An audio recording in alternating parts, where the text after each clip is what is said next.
Hello, everyone. Welcome to the Jarvcast. It's episode 3. It's the November episode. It's been a crazy month. I've done so many crazy things this month. It's going to be hard to pack all into one Jarvcast here, but I will try. This month, we started off by going to the Rock and Roll Hall of Fame induction ceremony. So, I'm on this website. It's called oneiota.com. It's owned by Carson Daly. If you remember Total Request Live on MTV, Carson Daly. It's the same guy. And it's basically a seat filler website. For example, if the Grammys are coming up, of course they have all the artists sitting out front in the tables and seats, and let's say Paul McCartney's got to get up and perform and his crew's got to go with them. Well, now you got 8 to 10 empty seats at least. And that's when they bring in the seat fillers to sit there to make the crowd look full for the cameras. So for this, they were looking for fans to sit on the stage during the performance. And now this is free of charge. So I end up winning the tickets, and of course this is in Los Angeles.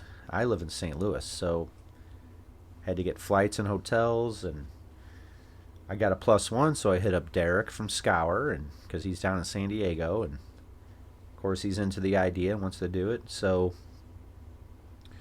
we meet up, and it starts at about 1 p.m. We had to show up to get tested for COVID. Then they give us a blue wristband because we passed our COVID test. And then we're told to come back at 5 o'clock and stand outside. There'll be some people gathered outside this door. So I'd tell Derek, I said, we better go back at 4 because, if we want to get on this stage, we're going to want to be there early. So we go back at 4. There's no one outside where they told us to be. So we're thinking, all right. We go back about 4:40ish. There's still no one there. So we go into the hotel and notice there's a line of about 200 people. And we're told to go on this other side to get in this other line because we have this blue wristband. So we get in this other line. We're about 10 people back. I'm thinking at this point, we're either in a really good line or we're in a really bad line. It turned out to be a really bad line. So they come up, they grab the first 10 people, give them wristbands, they're heading to the stage. Derek and I are the next people to get the wristbands. And sure enough, the guy comes up and says, sorry, everyone. We can't get anyone else on the stage. You'll all have to go home. And I look behind me. There's 100 people that are just as mad as I am. And I'm thinking, oh my God, I came all the way here for nothing. So we walk out of the hotel, and if you know me, I'm not just going to give up at this point. So we go to the front where the fans are entering the arena, and I see and hear this security guard say, all right, everyone get your wristbands up and follow me. And I see a bunch of people with the same exact wristband that I got. So I say, Derek, follow me. So we get in, we get through this area, and we get to the lady. She wants our tickets. And we don't have tickets. So I try to play dumb and try to show her our stage pass, and she's like, oh, you need to go around the back and blah, blah, blah. And so, of course, we're like, oh, we almost made it in. But we know these wristbands mean something. So we get to the point where we're like, all right, we got to purchase tickets now if we want to go to this. So get online. Derek finds some reasonably priced tickets for the event. though they were expensive. And we end up going in, and it turns out our wristband is for all the artists that are down front that are getting inducted, and it's all free drinks with the wristband. It's like a VIP type wristband. So the thing is here, if we were to be on the stage, you're on stage for 6 hours straight. You can't leave the stage. You can't go get cocktails. You can't go get something to eat. You can't get up and go to the bathroom because they're filming this entire thing in its entirety. You can't just be coming and going. And there's not enough people there to make sure hundreds of people aren't coming and going off the stage. It's like you're pretty much you're set in your seat and you can't get up. And if you get up, you got to leave. So it actually worked out for the best because we were able to move around freely. Derek was able to have free drinks all night, and we just got to enjoy the concert as a fan instead of sitting behind everybody. And really, it wasn't a great view. You're from the stage. You're just looking at everyone's backs. You didn't get to see any of the cool videos, and I'd imagine you probably also got a terrible sound quality over there, but it all worked out for the best. We got some decent seats, and what a show. I mean, Duran Duran kicked it off. And this is all on HBO, by the way, HBO Max. But they trimmed down the show to about 4 hours on HBO Max. So there's a couple hours of, the show that just weren't on the HBO presentation. So the show started off with Duran Duran, and they come out and they just stand there like in just a pose, and they just kind of keep standing there, and the crowd just keeps getting louder and louder. Like, this is awesome. There's Duran Duran, and they're all looking at each other like, what's going on here? Like, someone start the sample, someone start the backing track, and no one ever does. So finally the singer's like, on your own time. And it's just this awkward, like, what's going on? And then finally the drummer just kicks a 4 count, and they try to go into the song, and they make it about a quarter of the way through Girls on Film, and then they just stop. So it's just like this awkward, like, intro to this whole concert. It's like, oh no, if this concert is going to be like this is going to be a long one, And sure enough, they come and fix everything, get the sample going. Duran Duran restarts the 4-song set, whatever it was. And from that point on, there was really no technical difficulties for the 6 hours. And it was an incredible show. I mean, Duran Duran played Ordinary World and Hungry Like the Wolf, and that was a band that I grew up just worshiping. I mean, MTV was everything to me. So a lot of these artists at this induction ceremony were people I grew up watching on MTV. The Eurythmics and Lionel Richie. The Hello video was a big deal. I love Lionel Richie, and he was, for me, the best part of the show. And this was another thing that wasn't on the HBO presentation. The beginning of Lionel Richie's set was just him and a piano, and he starts playing Hello, and during the first, the intro, the first verse, he slows it down, and it's kind of like looking at the crowd like, this is just me and a piano. This is no backing tracks. This is no huge band. This is just us and a piano. And he asked the crowd to sing like the chorus, hello, and just what a moment, what a song.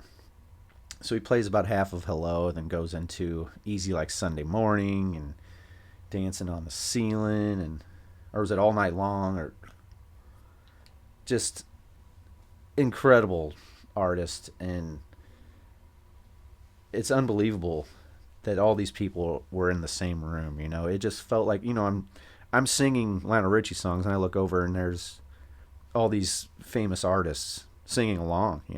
There's Dave Grohl, and he gets up and plays the guitar solo for Easy Like Sunday Morning.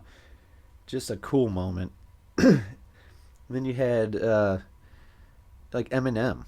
You had Dr. Dre inducting Eminem, and Eminem goes on this huge rant, naming off all these great rap artists that are not in the Hall of Fame, and Haley, his daughter Haley's there. It's like, wow, there she is. There's the girl he's been rapping about for years, and it's just crazy to see all these super fans. Janet Jackson's walking around, uh, Dolly Parton is on stage singing with Rob Halford from Judas Priest. And they were great. Judas Priest was one that, as a heavy metal fan, I know what the people in that room was thinking. They're like, here we go. It's the heavy metal guys.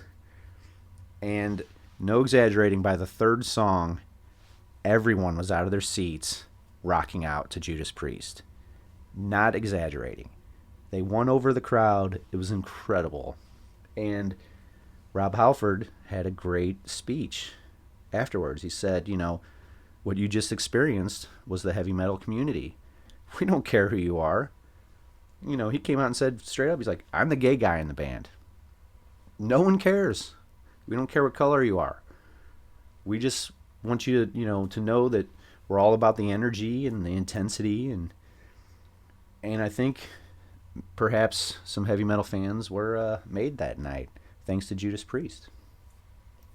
I was lucky enough to see Priest again a couple weeks ago in St. Louis, and the band is on fire. If you get a chance to see them, I suggest you do.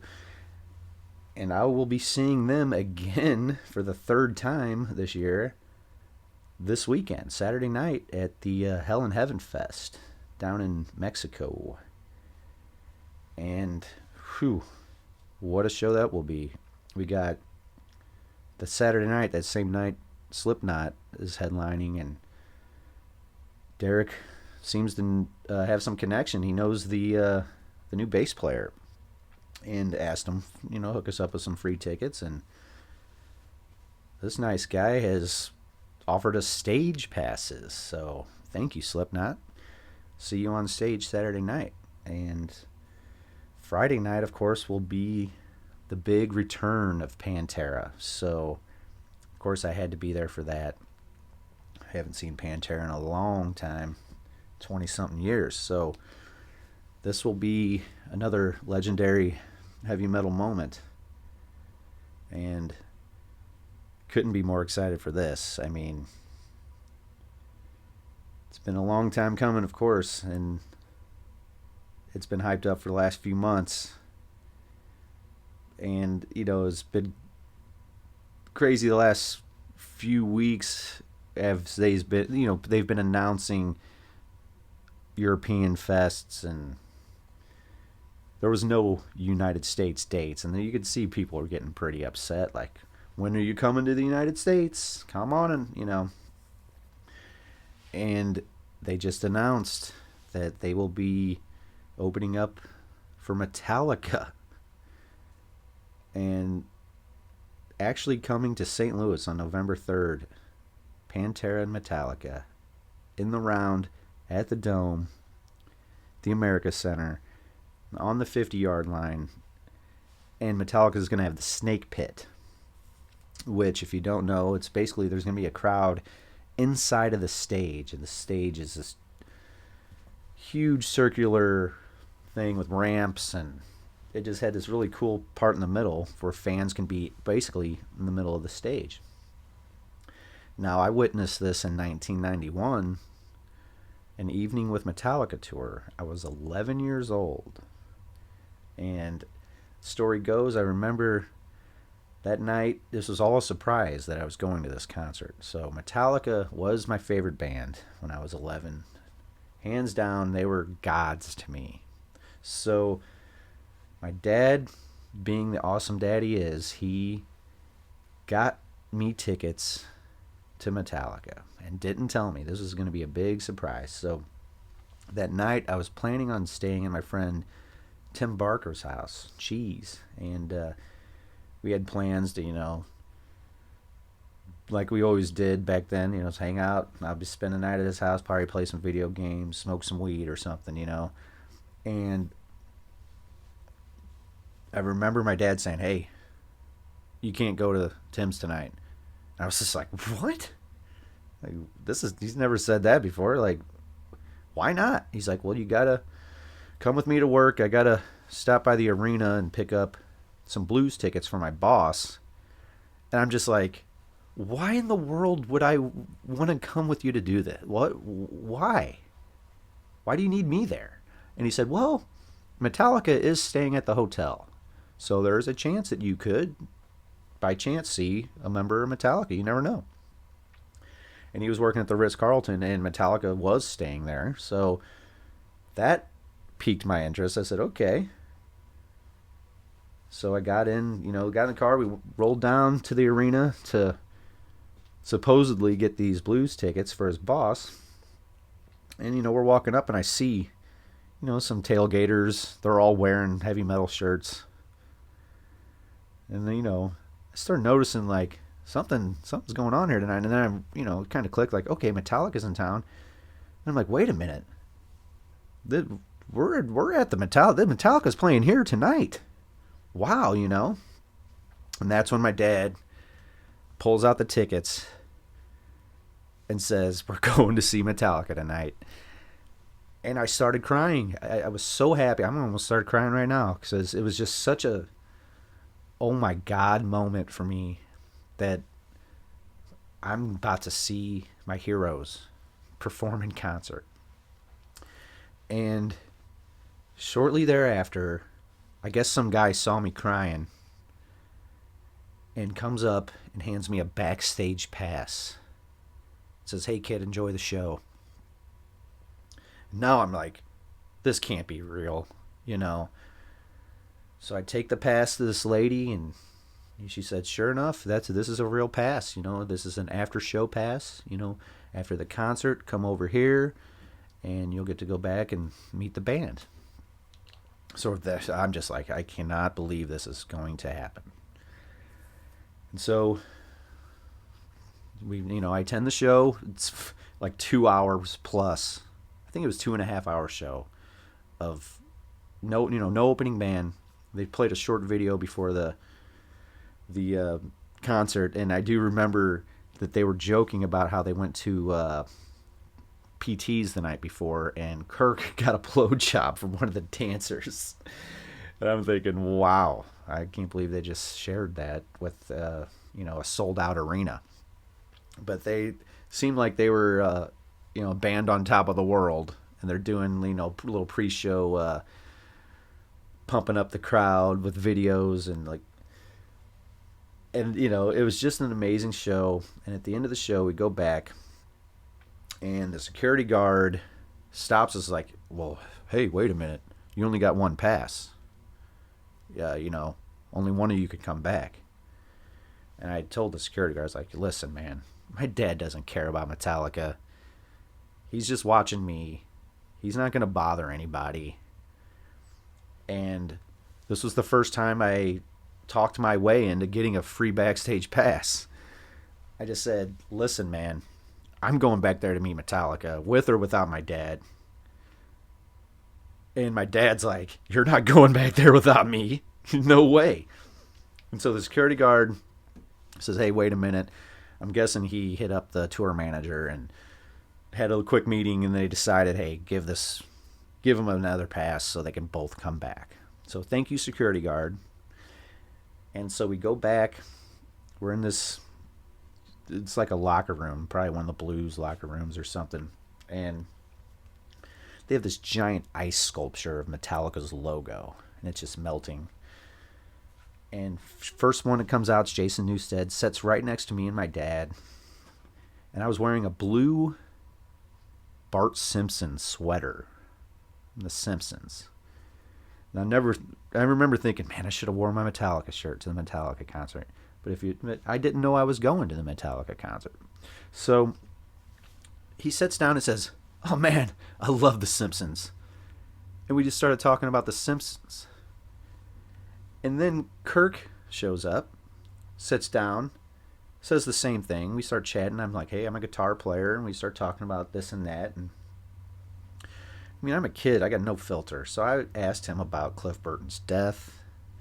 if it was true that he should have been in that bunk, and he said yes, that's a true story.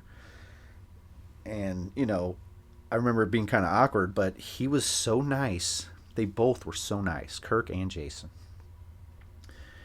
And so some time goes by, and it starts to get pretty late. It's 1, 2 in the morning. It's a school night. I'm 11 years old. And I'm not leaving until I get James and Lars's autographs. Because you got to get the whole band. And, around 1:32 was when they made the lineup of topless women. And I'm not exaggerating. It was a line of topless women. And being an 11-year-old boy, these were the first topless women that I've ever seen in my life. So I'm just like, oh my God. And I remember they bring out, Lars and James comes out and stands next to each other, and there's 2 lines, and they just start autographing all these women's breasts. And at the end of the line is 11-year-old John Jarvis, ruining the vibe in the room. Of course, I'm the only kid there. And I get up to Lars, and he says, "Hey, kid, isn't it past your bedtime?" In a real dickish manner. And I said, "Yes, Lars, it actually is past my bedtime. But I'm just here to get your autograph, and I'm out of here." Get his autograph, get James' autograph. James barely said a word. And out the door. Now I've met Metallica at age 11. And years later, it was, I want to say 2018 or so, we were at the NAMM Fest in Anaheim, California. And Rob Trujillo was there. He was, signing autographs and blah, blah, blah. But I saw him the night before at the Dime Bash and got to hang out with him and chatted with them. And it was actually my buddy Joe was really hitting it off with him. And they were talking about skiing, and he's like, "Oh yeah, I ski with Lars in Denver all the time. In Colorado, we go skiing." And I told him the story that I just told you guys, and he just laughed and laughed. He's like, "I can't wait to tell Lars this story." And he mentioned that he knew who Scar was, and that was another important moment for me. And I'm just like, I can't believe the guy from Metallica knows about my band. This is fucking crazy. But that next morning, after hanging with Trujillo that night, we're walking through NAMM, and we see this huge line waiting, to meet one of the famous musicians, and it's a line for Rob Trujillo. And sure enough, Trujillo walks by with all the security guard, and he looks over to me and points, goes, "Hey man, what's up?" Like he remembered me from the night before. I'm like, holy shit, I can't believe. And then with all the people around are looking like, wow, how he knows you? I'm like, well, I met him last night. He doesn't really know me that well, but he was nice enough to remember and say hi. And it was cool to meet the new guy in Metallica, and I let him know how big of a fan I was of Suicidal Tendencies. They were, he was the original bass player for Suicidal, and there was a point in my life where they were my favorite band too. Suicidal was big, and I still love Suicidal. You put on their old records, and they were one of a kind band. And just what a moment that night was, seeing Metallica and hanging out with them. And that ice sculpture, I remember asking Jason, like, "Do you take that with you to every show? Like, how do you keep it?" And he goes, No, we get a new ice sculpture logo at every concert. And I'm like, that's got to be expensive, And he goes, "We got to spend our money on something." And kind of had a big laugh. And I'm just like, wow. Imagine being that rich where you're just like, we need a new ice sculpture every night. But that was a Black Album, Metallica, Top of the World, And this new tour that they're doing, they're doing 2 nights and, completely different sets. And just imagine the production to go into this. And these guys are 60 years old, and I guess they're just doing weekends to make it easy on everybody. But they put on a new song the other day just to promote this, and the song's pretty damn good. It sounds like some old school Metallica. It doesn't sound like a bunch of old dude. It doesn't sound like what you would expect. Maybe I don't know what to expect from Metallica. It's this time in their life, but this song sounds like what it should be at this point in their career. It's I don't know. It just rips. It kind of reminds me of like old Megadeth style, and that's another band that put out some good stuff recently. It was Megadeth. I mean, those guys just rip. But good to see, 60-year-old dude still doing it. It gives me some inspiration. I'm 43, and sometimes I wonder how much longer can you do this type of stuff? Because I still feel young, and I know I could still perform at a top level, but will I be that way in 20 years? It's possible. So it's good to know that the old guys could still pull it off. And like I said, Judas Priest, I mean, those guys got to be almost 70. Maybe they are, but I'm telling you, they were on fire. And it's just an inspiration to see these old guys still doing it. And you can transition to some sports talk here. Guys like Justin Verlander that are still performing at a top level, still winning Cy Young awards at his age. And guys like Adam Wainwright that they're so old that they were wrote off years ago, and they're still performing. And it's just, I got to root for the old guys now, being an old guy myself.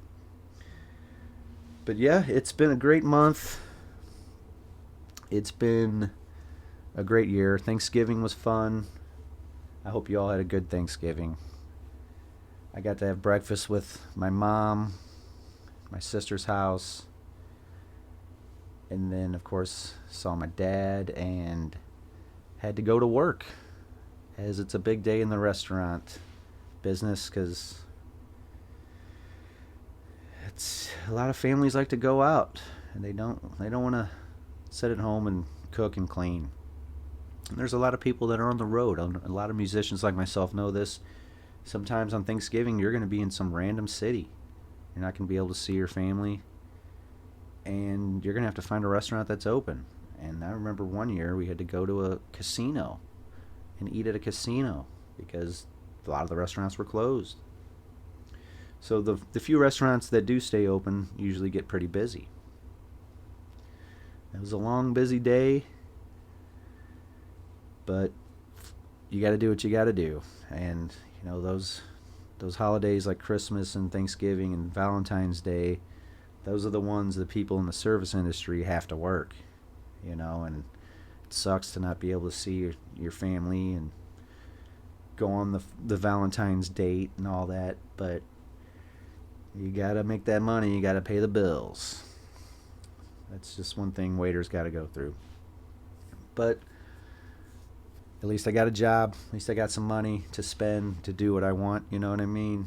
Like, for example, I'm going to see this big show this weekend. If I didn't have a decent job, I wouldn't be able to afford those flights and the hotels. And that's another perk of my job. You get a little hookup on the hotels. And it's a flexible job that allows me to take off and do stuff like this and go on the road and play shows, and they understand what I do. They understand that there's going to be times where I get a phone call where I got to leave. For example, in January, we might be making a Scour record. You never know. So if I got to take off for a couple weeks, they understand. They're not going to fire me, luckily. There's a lot of jobs that just, they won't allow that. I can give an example. I tried to get a job a few months back. I let the guy know. This is a guy I know personally. I said, hey, there's going to be times I gotta be flexible and go. And he said, we can't be flexible. You want the job, you can get it, but we can't let you take off. So I understand it's a tough world out there, and you got to pay the bills. You got to do a real job when you're in my situation. I'm not a millionaire, but luckily today I'm doing better than I've been in a long time. Luckily, so it's nice to have some money. It's nice to be able to go have fun, to go to the Rock and Roll Hall of Fame, to go to the Hell and Heaven Fest this weekend. You know, I'm gonna have a 6 hour layover in Cancun. So I've never been to Cancun. I'm excited about, just going to the beach. So having weekends like this coming up, gives you something to look forward to. And I don't know, it's just a real exciting time right now to be able to say, hey, I'm going to see Pantera in a couple days. it's, it's something I thought I'd never say again. But I've been down there before, and I must say I had a great time in Mexico last time I was there, and everyone there was super nice to me. The hotel staff was over the top nice. Old ladies stopping me in the street. Sir, are you enjoying your time? Yeah, I'm having a great time. Thank you for asking. Nice old lady. No one in St. Louis stops me and asks me if I'm having a good time. You know what I mean? But there's some friends and fans I'll be seeing down there, and some of the bands that guys I haven't seen in years. I'm excited to see. I'm excited to see the Revo Boys, Revocation. I been on some tours with those guys in the past. Rode in a van with them for a week or so before. We've had some fun times. It'll be good to see those guys, and it's going to be a good time. There's going to be a lot of bands that I haven't seen. Like, I've been checking off a lot of bucket list bands over the last couple months. But there's some, I've seen the Scorpions, and they're great live, but it's been 20 years since I've seen them. So I'm excited to see the Scorpions. I'm excited to see. Behemoth's playing the next day. The Black Flag I've never seen. That's one I've never seen I'd like to see. You got some bands from the 90s, like Soul Asylum, Candlebox, Filter. I've never seen any of those bands live. I don't know how many I'll probably stick around for a song or two from each just to say, hey, I saw them. You know what I mean? But got the Rammstein singer's gonna be there. The third day is Kiss, Megadeth, Anthrax. It's where I don't think I'm gonna stick around for the third day, but there's just so many bands. I believe there's 80,000 tickets per day sold. So that's gonna be one of the biggest shows I've ever been to. That's a big one. And speaking of big shows, I've just acquired some tickets to this. It's called Sick New World Fest in Vegas. And if you've seen this is probably the most insane lineup I've ever seen. It's a lot of new metal bands, a lot of bands that I grew up listening to, but you got like System of a Down headlining, Korn, Deftones, Incubus. You got weird bands like the Sisters of Mercy, and you got Mr. Bungle, Cold Chamber. There's so many weird combinations. The Melvins and Failure. How do they fit into this? I don't know. Turnstiles on the show. I'm not sure how that makes any sense. You got Soulfly in there. You got Cold. I've never seen Cold in concert. I remember liking them. Orgy, who I love. Monster Magnet. So many wild bands. Like, why do they... Killing Jokes on there. Skinny Puppy, Ministry. It's just strange. And then you got like Papa Roach and Evanescence and Flyleaf, stuff that I would be missing. But you got Hoobastanks even on the Hoobastanks on the show. So Adam Jarvis is going to be there. It is his favorite band. Then you got Kitty, Alien Ant Farm, Stabbing Westward. and then you got Body Count, like it's just a wild concert, and it's in Vegas at this fairground, and they sold 85,000 tickets within minutes, and it's sold out. So I'd imagine they're going to probably do a second day, and if they can't get System on that second day, get like Limp Bizkit the headline or something. But that's going to be a blast. I kept looking, and I'm like, I can't miss this concert. You know what I mean? There's just too many. I'm such a big Deftones fan, and System of a Down I haven't seen in years and haven't had the chance to. I've kind of hit it off with their bass player Shavo. He was going to actually perform a Scour once when we played at the Whiskey A Go Go. So Shavo's a big Pantera fan, and Scour used to do a couple Pantera covers at the end of the show, and he was going to come to the show and perform. I think it was Strength Beyond Strength with us. I was going to hand the bass to Shavo, and that was during. I think there were some wildfires, or he was getting his house fumigated or something, and he couldn't make it to the show. He had to take his family up to some hotel and couldn't do it, so it didn't work out. But since then, we've stayed in touch, and he's hooked Derek up with some free tickets to System when they played in San Diego.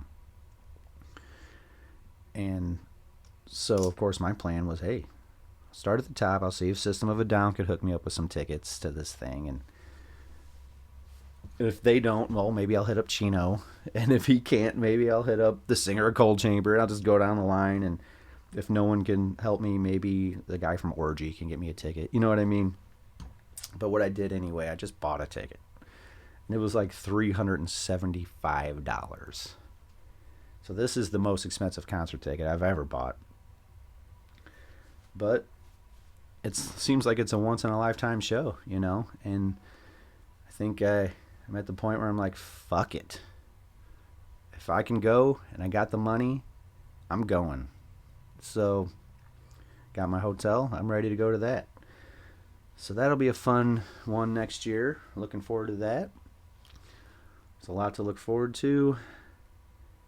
And then, next month, I'll start picking up at work. It's when, a lot of the Christmas parties come in, and a lot of companies have large groups to celebrate the holidays. And that's where I will make a lot of my money. Because then next month, in January, it'll start dying down in the restaurant, until you get towards the big Valentine's Day. So it's a feast or famine business. So coming up in about a week or so, it's time to feast. So I'll be working a lot, but that's what you got to do to get by. And hopefully next month we'll be talking about how great the Pantera sets are, and how great Mexico was, and maybe the Cardinals can sign Trey Turner, and they're being quiet. That's what seems to be what they do nowadays. Get a couple under the radar guys and hope for the best. I don't think I like it, Cardinals.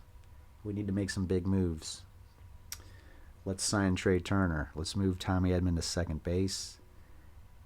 Let's get some pitching, and let's win a World Series. But what do I know?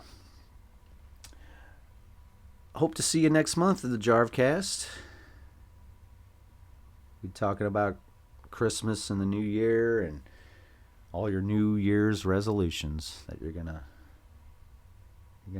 do this year. That's gonna make your life so much better. I hope it works out. And I'll see you next month. Have a good one. Later.